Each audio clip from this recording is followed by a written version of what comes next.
Hey everyone, before I get started, I just want to remind you that if you like my content, hit that like button, subscribe to my channel, and then join the Militiaman and Crew Patreon community by clicking the link in the caption. Welcome to Militiaman and Ophelia, the newest and latest crew member. She's pre-gaming. Isn't that right, Ophelia? Isn't that right? Oh boy, good deal. Well, let's get back to work. Hey everybody, welcome to Militiaman and Crew here on our channel. I hope you guys liked Ophelia doing a little pre-gaming before we get started tonight. She's doing really well and likes to get involved. So, hey, to a good point, which was interesting today that is fascinating. We've been waiting for a lot of things to happen in interconnectivity and internationalism in a lot of different ways. I think everybody realizes that this is about Iraq, but it's not all about Iraq. But it's about systems interlinking and getting to that stage. We have news out that we were supposed to see the Fed now get started back in June, which they did. I think they kind of showcased it. We thought they were going to start sometime around the 1st because they had indicators that suggested that. Then we got some indicators that they were going to start as of today. We kind of kept that quiet, but the fact remains is that they did. The interesting, fascinating thing was this morning early on, we had some news that came out that said the Fed set to launch long-awaited instant payment service, modernizing the system. And that came from Reuters. Interestingly enough, that link right there is not the same as it was, or it changed later in the morning, about a half hour later. So what they did was they pulled that article, and I think that I could probably prove that I have photocopies of that and links to support that they actually did do that. The same author did all the writing, which is great, no big deal, but when something happens and something changes, it's time to change. And so the next thing that they did, probably about a half hour, maybe less than an hour later, it says the Fed launches long-awaited instant payment services, modernizing the system. So they went from it's set to do it imminently, key word if you go back and find that data like I just mentioned, they used the word imminently in the first one, and then obviously they did it. So here we are. Now we know that the Fed now is interlinked and hooked up internally in the United States. Instantaneous payments are going to be a wave of the future. My understanding is that the system has an XRP protocol component to it, no different possibly than the ISO 20022 that Iraq has been tested on in the past. And so those are some of the things that happened today. And basically the Fed now says that they are launching 41 banks and 15 service providers to use the service, including community banks, large lenders, JP Morgan Chase, Bank of New York Mellon, US Bank Corp, all of them are on board, and even credit unions. That's down to your mom and pops down in places that we don't get out too much to. Anyway, so that's a fascinating thing, and that happened today. So keep that in mind. The SWIFT system, the Buna platform, the IQD system, all of those things that are happening with Iraq are electronic, and instantaneous payments are going to make things fast and furious and speedy. And you're going to see that you're going to get comments from the Central Bank of Iraq talking about speed and efficiency, speed and the ability to communicate with other banks. And they also are going to make some changes to banks. If you guys recall that Al Sudani had some conversations with the United States Treasury. If you remember, he asked to show up in DC to see them, and they said no, and to get some things done. Then they came back with a small list, very serious list, to get certain items 1, 2, and 3 completed. And you can probably find and see that this is what they've been doing, is that they've been working on those projects, those 1, 2, and 3. We have video of me and the crew effectively talking about those items in the lineup So if you subsequently go back in time a little bit, you'll be able to follow through and catch up to that if you haven't been here. And if you're new, it's important to be up to speed. Look, it says that, I guess if you think about it now, is that we've been waiting for and are still waiting for the 2023-2024 budget to have allocations to pay for things and to get projects started. So it really does look like the operational side has some leftovers from the 2022 budget, which is in the financial management law. There was some surpluses and stuff in that budget that they've kind of hidden and didn't really talk about it. We knew about it with the Ministerial Council of Economics when they came into play back in November. So not to get too far back and out of tangent, just that remember though that the Ministerial Council of Economics is the key players of all the biggest entities in Iraq helping facilitate this. And we see them in the news, and that's in Patreon with the Militiaman and crew. If you go into our room, come in, check it out. You can do some easy searches to find out how to catch up with that.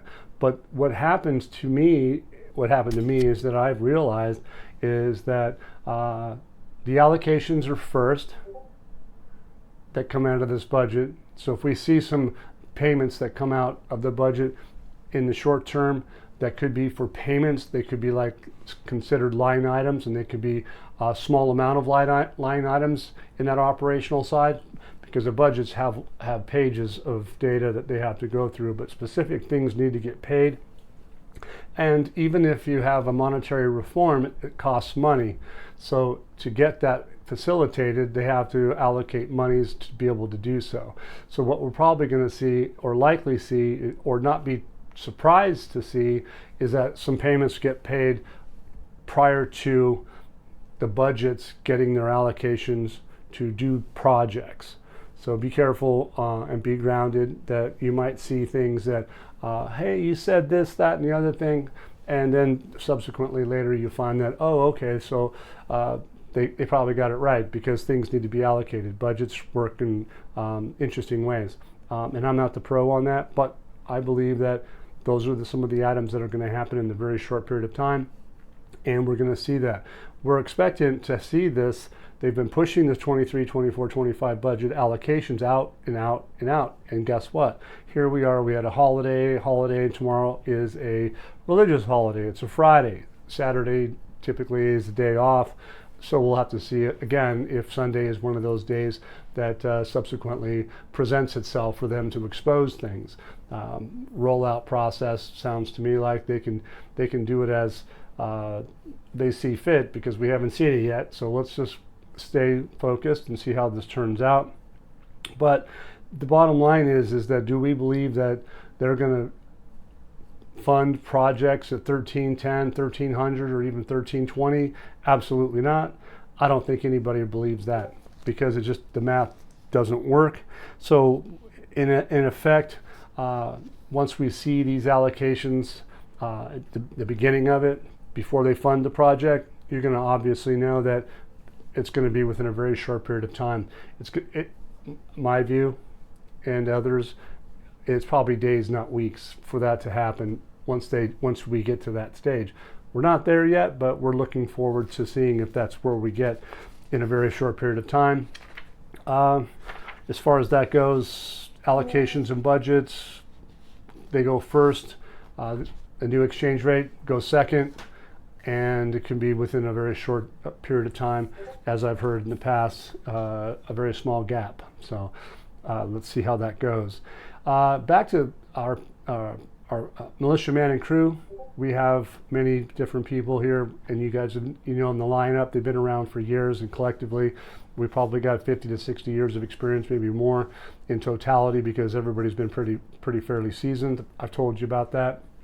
It was really nice the other night when Petra, one of our crew members, got with us and did a little summation in our Discord room and on our forum, and he gave us a little analogy as far as what I just kind of brought up, but he put it in very simple terms, easy to understand, and you can respect the fact that it's Yeah, easy to understand. So come in, if you have a chance, come in and take a look at it and listen to it. It's kind of a cowboy wallet scenario when he was young.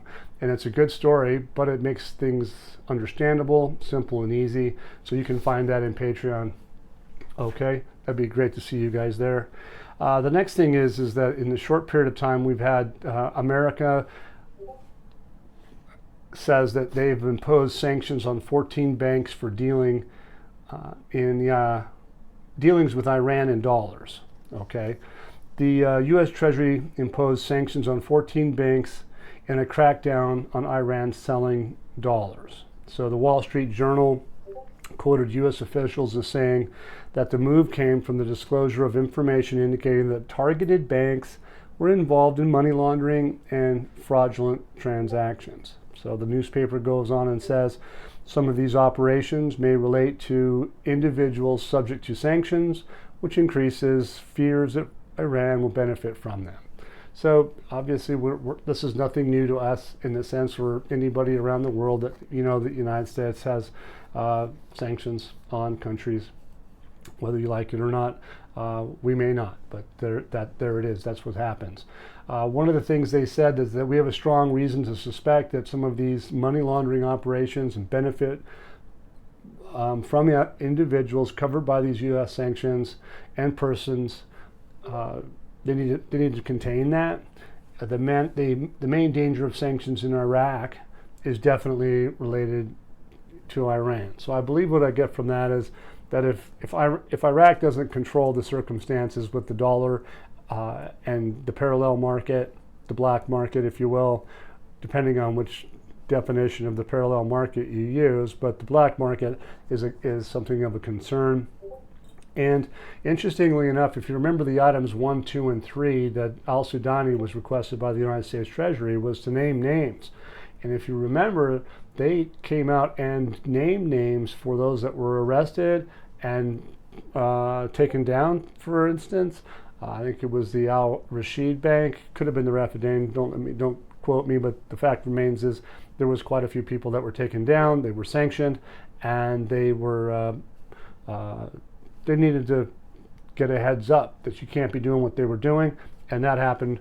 And then here again today, I won't give you the list of them, but this little bit right here, this whole paragraph is names of banks that have been called out for what they've done. And so that's probably not going over very well. If you remember that Al-Miri started talking about that the United States, U.S. Treasury, and one particular person came into town and they weren't happy about it because of the end result. And that end result is hopefully what we're waiting for, is that they push the monetary reform to where we need to be and cut out the corruption, cut out the money laundering, and get moving forward in a fast and speedy way. And which brings me back to the Central Bank of Iraq. Al-Alaq, he issues a statement through his bank today regarding depriving some banks from dealing in dollars. Fits right along with that. The United States curbs 14 different banks and names them. Alaq comes out and says a statement regarding the deprivation of some Iraqi banks from dealing in dollars, while indicating those banks' requests do not constitute only 8% of total external transfers. So it's suggesting that it's not a terrible amount of money or percentage-wise, but they do acknowledge the fact that they're depriving some of the banks from dealing in dollars, and that's just the way it's going to be.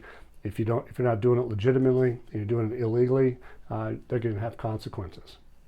It says the central bank issued a statement regarding depriving some of these banks from dealing in dollars in addition to its right to international dealings in currencies other than the U.S. dollar. So there you go. They're talking about Iraq has issued a statement that they have the right to deal in currencies other than the U.S. dollar. So here you go. Cross-border payments, different currencies, they have the ability to do so. So it sounds like to me from that statement, they're about ready to be able to deal with foreign currencies around the world. And if they can do that cross borders, that's a sign of internationalism. So let's see if they give us an Article 8 compliant IMF compliant exchange rate coming in days. That would be awesome.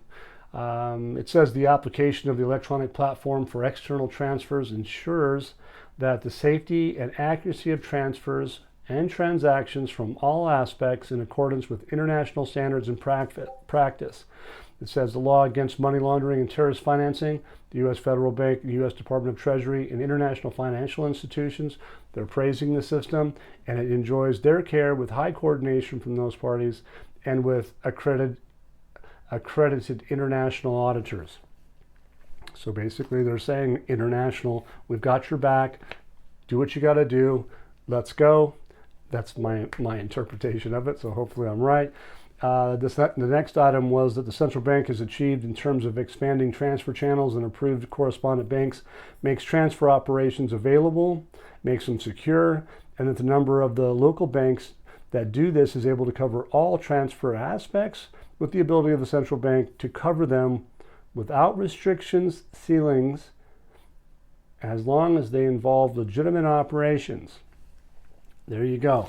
As long as it's legitimate, they can cover it, they can take care of it.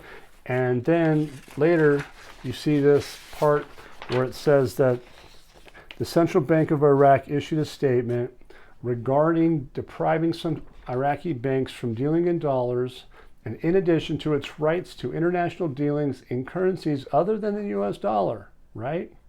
So basically what they're saying is that we're talking about doing transactions in dinar, and all aspects are going to be done with international standards. For them to do that, it is going to be a sight to behold. Here another article comes back and reiterates what I just mentioned. It says 2 urgent decisions to enhance the ability of the Iraqi dinar against foreign currencies.